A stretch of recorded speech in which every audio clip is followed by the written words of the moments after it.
To prase mi dnes nakládal balíky, jako by byly kreslené. To já vím, já jsem byl kdysi normálním pošťákem z masa a kostí. Ale protože jsem začal vozit balíky do jaderné lhotky, jsem prostě kreslený. Jen čáry a barvičky. To se ale v jaderné lhotce časem stane každému. No jo, za vesnicí totiž postavili jadernou střelnici. A hned navýšili objem dotací a tak k nám jezdí zlatokopové, co si myslí, že nakopou prachy a zmizí, ještě než se promění.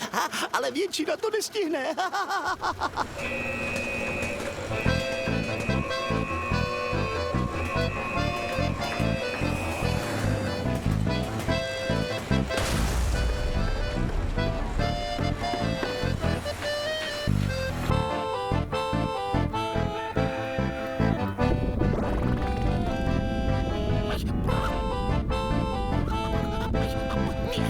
Pozor, pozor!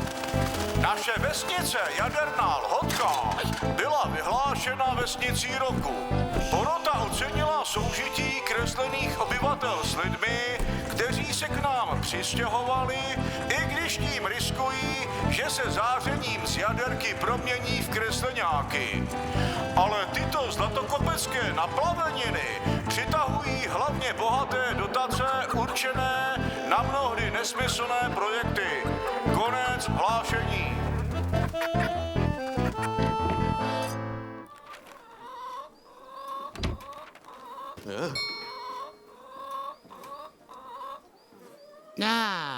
Vy jste ta nová bledá kůže, že? To je tak vidět, že na dovolenou do Egypta už nemám. Tady to ale není lepší. Tady se opálíte tak od jaderné hlavice. Neděláte vy do chovu zvířat? Dovolů. Chov, rozmnožování, no prostě upgrade. Takže na světě bude více volů? No, právě díky nim jsem získal ty dotace. Kdo by řekl, že volové tak táhnou, že? Ale nevyšlo to. Volové se rozmnožili a mě dali jinou dotaci. Zase v zemědělství tady kolem, ale nic neroste. Moje nová sazenice bude televize. Sadit televizi? No, ale nebude to snadné. No to jistě. To není pšenice nebo kukuřice, že? No, spíše já budu pěstovat kabelovku. A jestli je to nějaká sprosťárna, tak běžte za Mackem.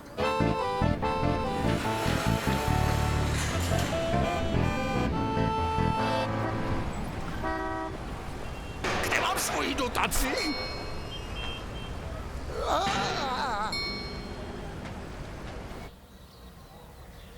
Mám na něj nárok. Tady starostka, příjem. Tady je Horimír, ale mluvte rychle! Co naše dotace na knihovnu? To je zamítnuto. Cože? Zamítnuto. Hubeňoure, slíbila jsem našim občanům dotaci knihovnu. A? 3 podlaží. Na 2 hektarech, to nemá ani to kilo. Že každý rok nám kompenzujete, že se po nás střílí atomovkama. No to se nějak dorovnat musí. Ale takovejhle rozpočet nemá ani ministerstvo financí. Dotaci! Tento rok se nám něco přidělilo. To je tajný. Cože? Dokud se to nezveřejní. Že když víte, že se to zveřejní, proč je to tajný? No, protože tajný informace jsou Dotaci! dražší. Halo? Ticho. Jako na hřbitově. Tak je to tady. Konečně. Co? No, ta chvíle přeci. Aha, O téhle chvíli jsem už jako malá snila. ty jsi to už chtěla jako malá? Ale ty můj rozkošníku sladký, že nám moc nerozumíš, viď? To ne, no. Ale jsem... Jsi zamilovaný. Ne, jsem opálený. Všimla jsi? Jo. No, jsem se opaloval. U jaderky. Ty ses opaloval bez olověné vesty? Pro mne? Já tě se pošňuju. Tak, tady je můj ateliér, kde fotím svatby, pohřby, rozvody a někdy taky akty. Ale zaručeně umělecké. A vychází to vždycky nejdřív ty akty a pak hned ty rozvody. To místo je ideální, ale nesmím se moc radovat, aby to na mě nepoznal. Tak to je báječné. Toto místo se zapíše do dějin televizní žurnalistiky. Tady se bude dělat televize jedna báseň. Ale jaká báseň? Žádné básně, ale pravá amerikánská televize. Střílečky, honičky, výbuchy. A nezapomeňte na erotiku. Kdyby nevyšla ta kabelovka, tak se tady dá provozovat bordel. Ale vždyť tady už je bordel. Budu potřebovat nějakou šťabajznu. Vy to teda berete hopem. Znám jednu, která za 5 a případně. No tak na to možná taky dojde, ale my budeme potřebovat takovou orální mašinu. Orál? Ale ne výmluvnou, takovou, která by jako rychle mluvila. Stará Vomáčková, co já vím. To se vám tady taky svléká? Vomáčková? No. Ne. Tak kdysi. Jednou. Mám vyhlídnutou jednu mladou z Konzumu. V Americe by se konaly konkurzy. Na roli televizní hlasatelky by stály dlouhé fronty. Ale tady...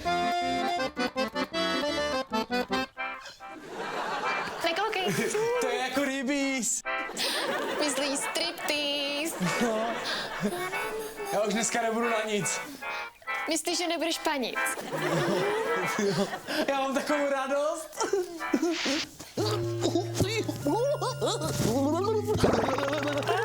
Jsi mi alespoň pomohl. To mám z toho opalování u jaderky. Do solárku by bylo bezpečnější.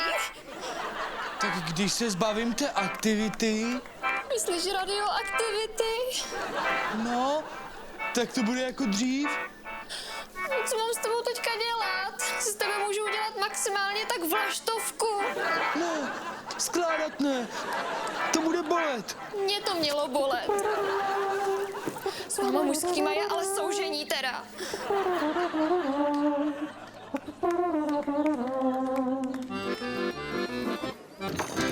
Hele, Alois, neví tvůj armádní generál, Manitu, kdo dostal v obci dotaci? Každý tady dostal dotaci. No, tak mi nalej. Dotaci na autobusovou zastávku v barokně klasicistním stylu, to jo. Nebo ty vodní děla? Na rozhánění demonstrantů, kdy tady není voda. Naše obec ta potřebuje knihy o bitvách. Sudoměř, Lipany, Bílá hora. Já bych taky rád dostal dotaci Na ty tvoje péra. na nový totem. Tak se přihlaš k církevním restitucím. Kostelem nás indiánů je příroda. Tak to zkus z podpory folkloru. Ty pomůžeš indiánovi a já zas jinému indiánovi. Takže, Nám, takže. Zlí duchové mi našeptávají, že se něco děje u Macka v ateliéru. Cože? Maceka dotace, jo? Leda tak na nějaký porno festival. Indiáni porno nikdy nepotřebovali. Dík za tip, Alois. A pozdrav pána Manitu. Platím.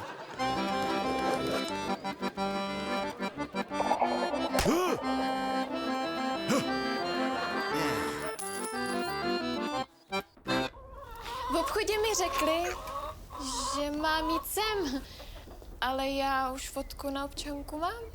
A takže vám už bylo 15. Ano, už mám tolik. Ale to je báječné. No, chtěla byste si přivydělat? Chcete vyloupit náš konzum? Na to možná taky dojde. Televize potřebuje nějaké akcičky. No, ale my tady, holubičko, rozjíždíme novou televizní epochu. Jo, konzum bude mít novou výlohu. Co to? Asi se ptá, zdali naši konzumní diváci budou mít novou výlohu. No samozřejmě, plnou akcí, dobrodružství a taky milostných příběhů. Já už budu muset jít. Jste přijata. Cože? Právě jste zvítězila v konkurzu. Já jsem v konkurzu? Stáváte se novou televizní hlasatelkou. Budete slavná. No, to jsem vždycky chtěla.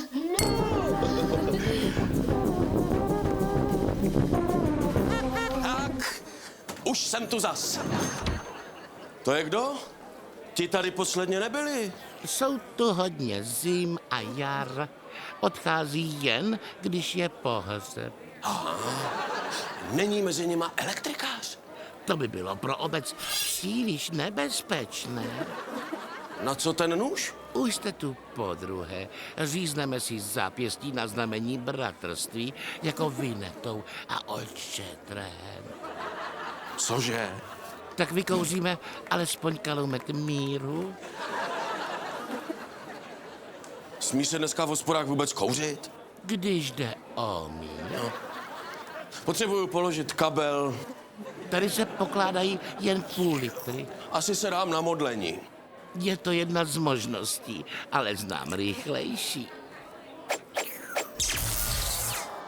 A teď se elektrikář musí objevit.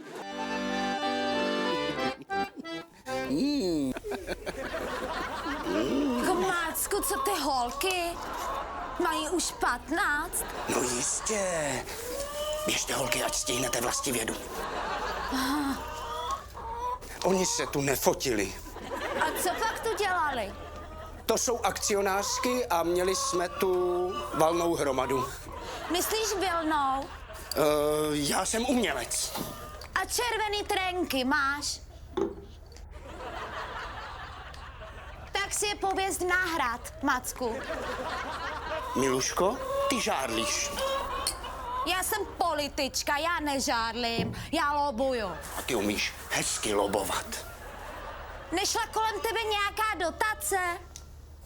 Dotace? S touhle ženskou jsem ještě nikdy nic neměl. Tak pozor, ta sexy ženská má povinné lhůty udržitelnosti. To jako, že si mě udrží? A jak? Většinou desítky let a ty jí sloužíš, Macko. A co, kdyby byla bohatá? Ale, už mluvím jen s tvým přirozením. S tím mluvit neumím. Ale já ho donutit. Já mám takový projekt, Miluško, nahotou k pravdě. Kde vy nymfomani berete pořád ty názvy? A tak už si několikrát podpořila mé umělecké ambice. Umělecké, jo. Chceš mě zase do postele, Macko? Můžu zhasnout. Za knihovnu mi to stojí. Nemůžu už s tebou chodit. Budu slavná. Splavná? Splavná? Já říkala splavná? Ne, myslela jsem slavná, jako Madonna. Madonna? Ta z našeho kostela? Ne, jsem snad ze středověku. Mám kabelku až z Milána. No, popravdě je z Číny. Ty podvodník. To je jedno. Budu vidět každý den na televizní obrazovce. Na obrazovce je nalepený i náš děda. Má hodně špatné oči. Já budu chodit se slavnými osobnostmi na večírky. Ne jako s tebou chodit ke splavu a čučet do vody. Ke mně hučí Niagara. Navíc při líbání strašně šustíš. A milování teďka nepřipadá ani v úvahu. Byl bys milenec jako Večerníček. To je takový ten, co vyhazuje ty papíry. Já musím jít dál do velkého světa za svým snem. Tak ahoj. Měj se pěkně.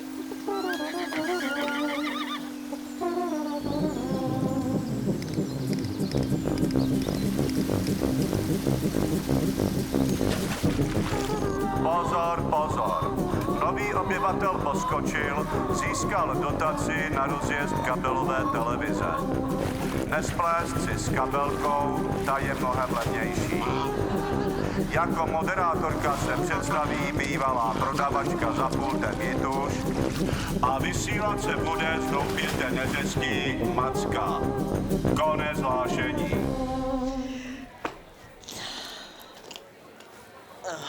Halo? Halo? Vy jste elektrikář? Ne.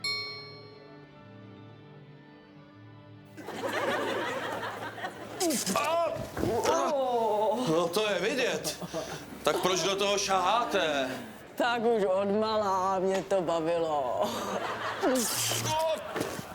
Teda, doufám, že taková patka jako vy nejsou na té jaderné střelnici. A bylo světlo. Ale vy jste elektrikář.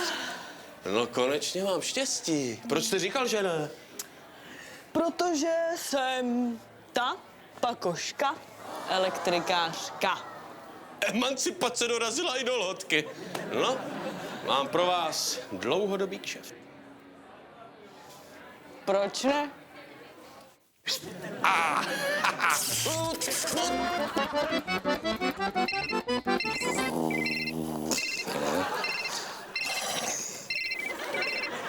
Co je? Poslyšte, už vím všecko. Slyšíte? Halo, já už vím všecko. Ano, nerozčilujte se, žádost pana Poskočila byla řádně vyplněná, byla sečtená, orazítkovaná, dokonce s ní vystál velkou frontu. Slíbil, že objeví nové kmeny domorodců na Šumavě. Ano, on zjistí problémy u vás. Jak Vomáčková pase husy na potoce, ne? Mladé lidi vrátí do vesnice. Tam se vrací kvůli dotaci. Zaměstnal 3 lidi. Kteří už práci měli. Bude informovat o vaší vesnici, která je co chvíli ozářená tou velkou mikrovlnkou. Myslíte jaderným hřibem s radioaktivním zářením provázené tlakovou vlnou? Ano, no vidíte, no je to zázrak. No, mělo by se o tom vědět, ne? No jo.